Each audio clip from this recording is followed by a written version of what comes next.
Most people would call Hayao Miyazaki a workaholic, and they wouldn't be wrong. But have you ever imagined the universe if Hayao Miyazaki never existed? Make sure when you think of it, you remove this from the picture. And there are so many more. Miyazaki has inspired generations of artists and creators, but that alone isn't what keeps this train going.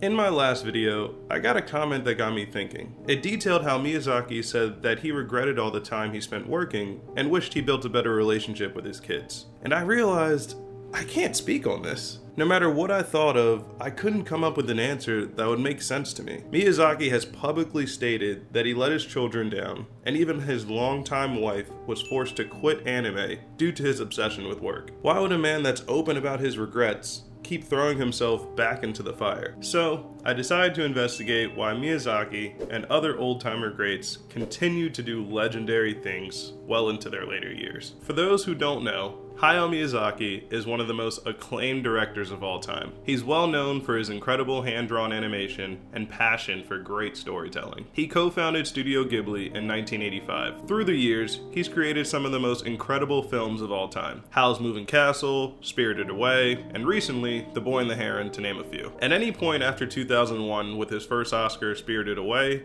Miyazaki could have retired with no regrets, because his legacy was already deeply implanted in history. But for whatever reason, time and time again, Miyazaki has retired and unretired 4 times now. The first time was June 26, 1997, during the completion report meeting of Princess Mononoke. Miyazaki admitted that his presence as a senior member of Studio Ghibli was not good for the younger generation. He wanted to retire from the front line. He stated, "I want to say goodbye, even though I still have some regrets." Although, shortly after he came out of retirement to create his most famous film, Spirited Away. The next time Miyazaki retired was directly after Spirited Away.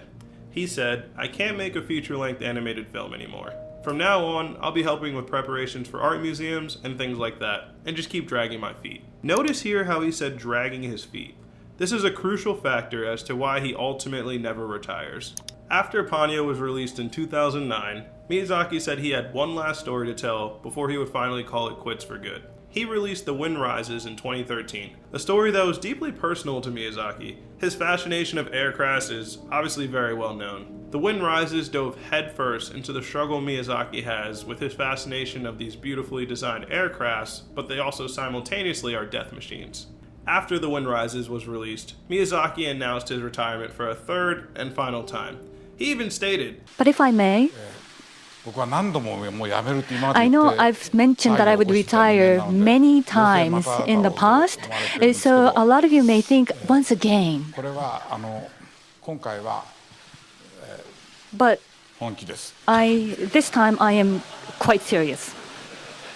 Well, apparently not that serious, since the final retirement didn't last long. And honestly, thank goodness, or we wouldn't have gotten his most recent masterpiece. Just 1 year after announcing his retirement, Miyazaki came to Toshio Suzuki, one of the Ghibli co-founders, and told him he had one idea for one last film. This project ended up being The Boy and the Heron. This film was somewhat of a biopic for Miyazaki. It reflected on his entire life, a lifetime spent in the world of animated imagination, along with the struggles that came with that. Arguably one of Miyazaki's best works, and it won him his second Oscar. I mean, this could have been a slam dunk to leave on. A very Kobe Bryant-esque farewell tour. Take the world by storm and go out on top. Miyazaki out. Why keep going? Why not just stop here and lay the crown to rest? I honestly couldn't understand it myself. Who would keep putting themselves back into the fire when you're at such a point where it's so easy to leave? To get the answer, I did a deep dive into 2 individuals, Greg Popovich and one you may have never heard of, Gladys the Gladiator Burrill. Popovich, largely regarded as one of the greatest coaches of all time, 75 years old. Gladys, Guinness World Record holder for the oldest woman to finish a marathon, 92 years old. Gladys power walks 30 to 50 miles a week. Can you honestly imagine how brutal that is every single week? At the age of 92, she must be going through it mentally and physically when she's training.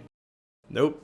Not at all. She was asked about her training routine that she does every week with her 66-year-old workout partner, George, and she said, "We do a lot of laughing. Laughter is just so important." Being a huge basketball fan, this clip from Gladys reminded me of an interview I saw a while back with Greg Popovich. He was asked about his thoughts on retirement after coaching in his 284th playoff game. Are you still finding some sense of enjoyment out of this, even when you lose, even when things aren't going great? Are you serious? I'm serious. I mean, this is the easiest job anybody could have. I mean, compared to a lot of things, right? Yeah.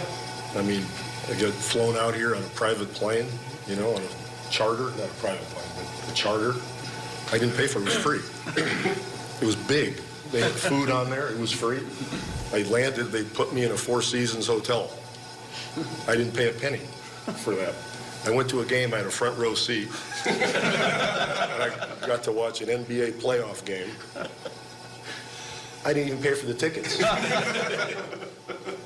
Afterwards, I hit, I don't know, 3 or 4 restaurants, and then had my main meal at about 8:30 that night.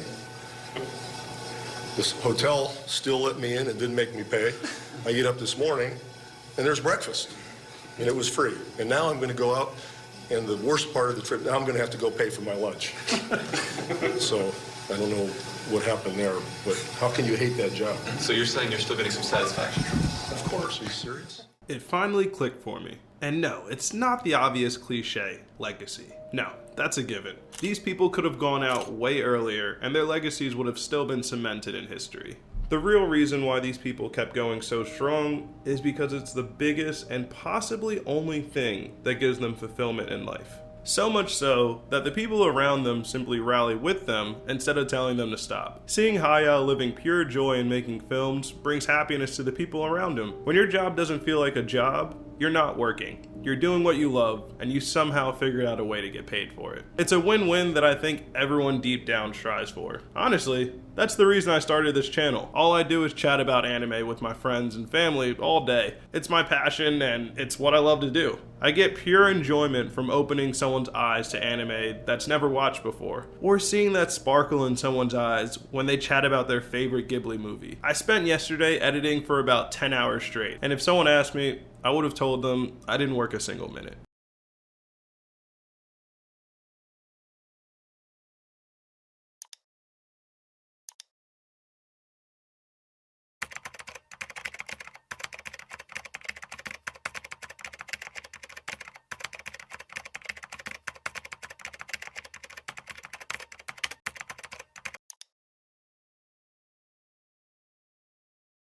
If you haven't heard about Miyazaki's new film, I made a little video on it going over the small details that have come out so far. Go check it out here.